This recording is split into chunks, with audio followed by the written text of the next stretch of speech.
Được rồi, mọi người đã có mặt đầy đủ. Giọng nói của một người phụ nữ 59 tuổi ngồi ở phía trước bàn họp hình chữ nhật vang lên khi thấy đã đến giờ bắt đầu cuộc họp diễn ra vào đầu mỗi tháng.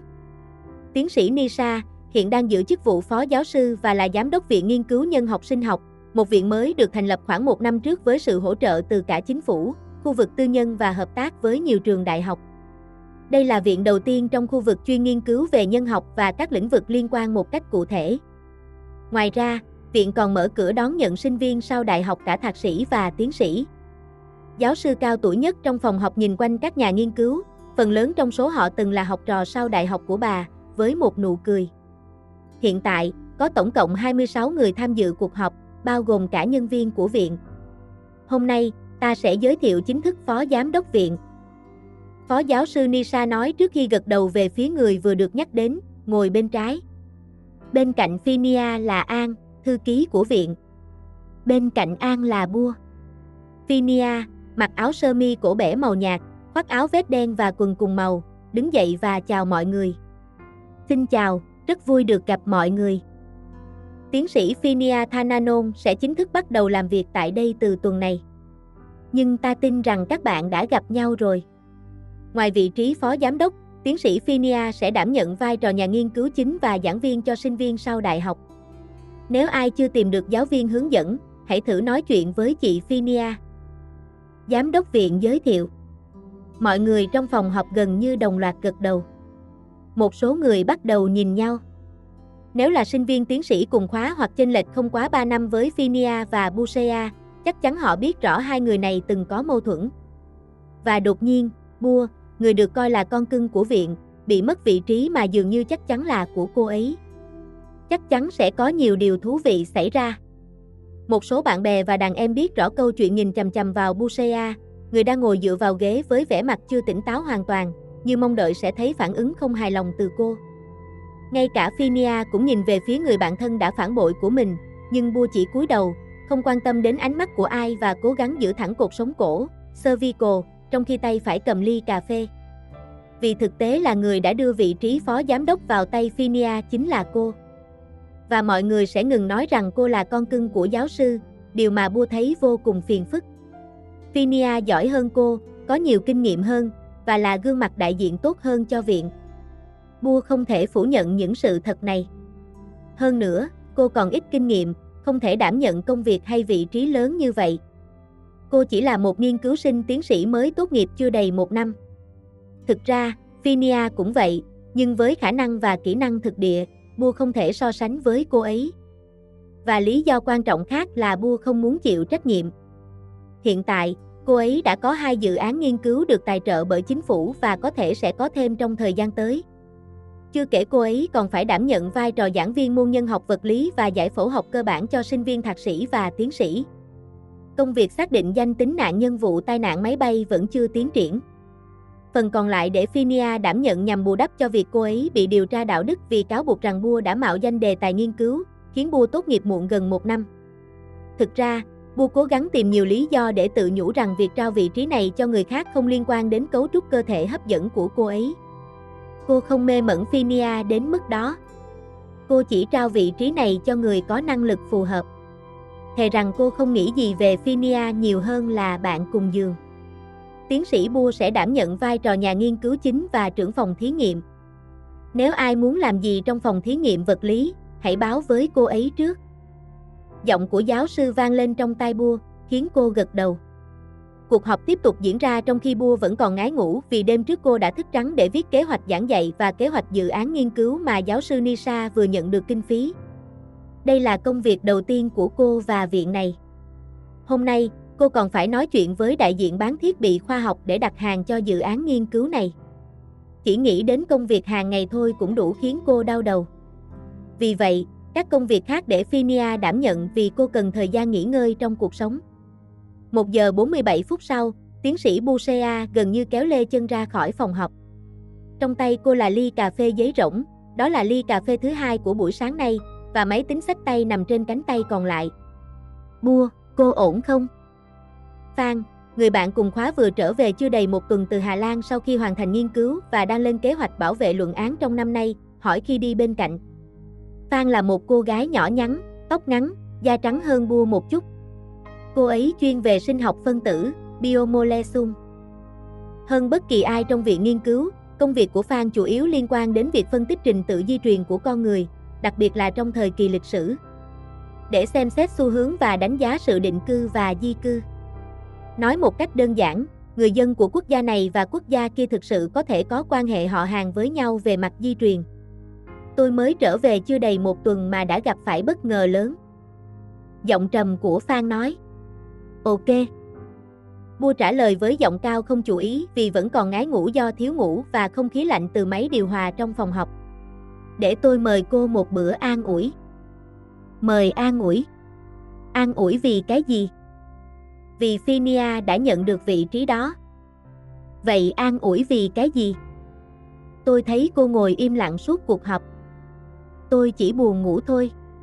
Phan, buồn ngủ đến mức bây giờ nằm xuống là ngủ ngay.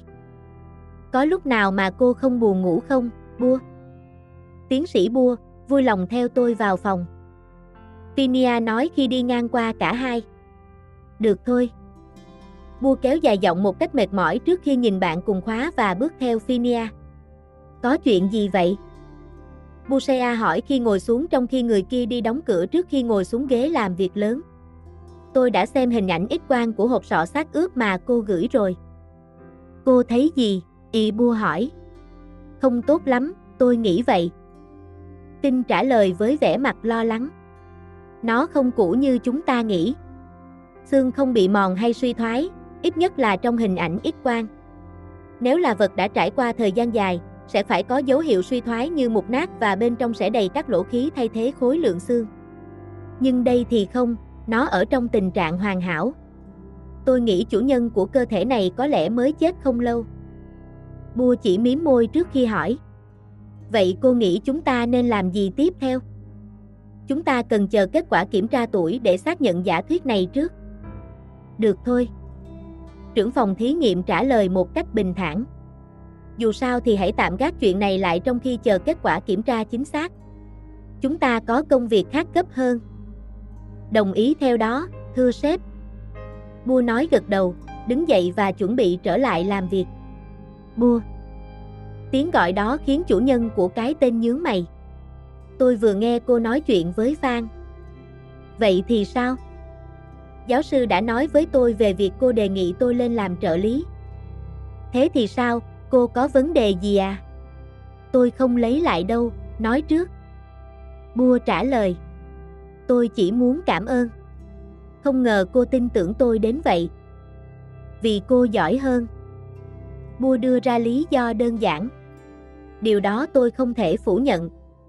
Và nếu tôi lên làm trưởng nhóm, cô có chịu làm theo lệnh của tôi không? Bua, cô cũng thấy rằng dạo này tôi nhượng bộ, ý tôi là thỏa hiệp với cô nhiều đến mức nào, đúng không? Phinia nói với người kia. Đó là trên giường, Phinia. Bushea kết luận một cách hiểu biết. Nhưng với công việc, cô không cần phải thỏa hiệp. Dù sao thì tôi cũng phải chấp nhận sự thật rằng cô có nhiều kinh nghiệm hơn và xử lý mọi việc tốt hơn tôi. Nhìn từ ngày chúng ta ở hiện trường là biết. Tôi chưa bao giờ nghĩ như vậy đâu, Bua. Thì coi như tôi đã đền bù rồi. Ý tôi là chuyện tôi suýt làm đầu cô bị thương, thật sự vẫn tiếc vì bạn tránh được. Rồi chuyện tôi vô tình chọn đề tài nghiên cứu giống bạn. Và chuyện tôi cố ý ném xẻng vào cô khi đi thay. Vậy là lúc đó cô cố ý? Không phải đâu. Bua phủ nhận với giọng cao. Coi như tôi đã đền bù và còn nhiều chuyện khác nữa. Nói xong, cô gửi một nụ cười khô khan đến Finn, người cũng nở nụ cười trên môi. Trước khi Phinia bước tới, dừng lại trước mặt và đặt mu bàn tay lên bên mặt của Bua rồi vuốt nhẹ, đồng thời gửi ánh mắt lấp lánh. Tối nay đi ăn tối nhé. Nếu bắt đầu bằng từ tối nay, cuối cùng thường không chỉ dừng lại ở việc ăn tối. Vậy thì chiều nay đi ăn tối nhé. Được thôi, nếu tôi kịp hoàn thành kế hoạch hợp tác với đại học ở Panama. Giáo sư cứ giục tôi mãi, bảo là cần trong 2-3 ngày tới. Hoặc nếu cô có thể giúp xem qua. Gửi đây. Phinia nhanh chóng nhận lời. Gửi vào email nhé. Rồi nhanh chóng hoàn thành công việc. Chiều tôi sẽ xuống tìm. Được rồi. Musea lùi lại nhưng bị giữ tay lại trước khi người kia đặt môi lên má cô. Phinia. Chỉ một chút thôi. Nói xong, cô ấy làm lại hành động vừa rồi. À, suýt quên. Musea, với khuôn mặt bắt đầu ửng đỏ, nói như nhớ ra điều gì. Những thi thể mang về từ vụ tai nạn máy bay còn lại 7 thi thể chưa xác định danh tính. Vậy nói tôi để làm gì? Không biết tiến sĩ Phinia có rảnh 1-2 tiếng không? Điều đó khiến Phinia bật cười. Tôi có sổ tay phòng thí nghiệm của sinh viên cần viết xong và hôm nay phải nói chuyện với đại diện bán thiết bị. Nếu là cô, Bua, chỉ cần bạn cô, tôi có thời gian cả ngày lẫn đêm. Chỉ hôm nay thôi được không? 7 thi thể, nếu sếp có thể đi dạo trong phòng thí nghiệm, xem xét thi thể, phân loại xương, chụp ảnh đo kích thước rồi nhập dữ liệu vào chương trình hoặc viết báo cáo giúp tôi.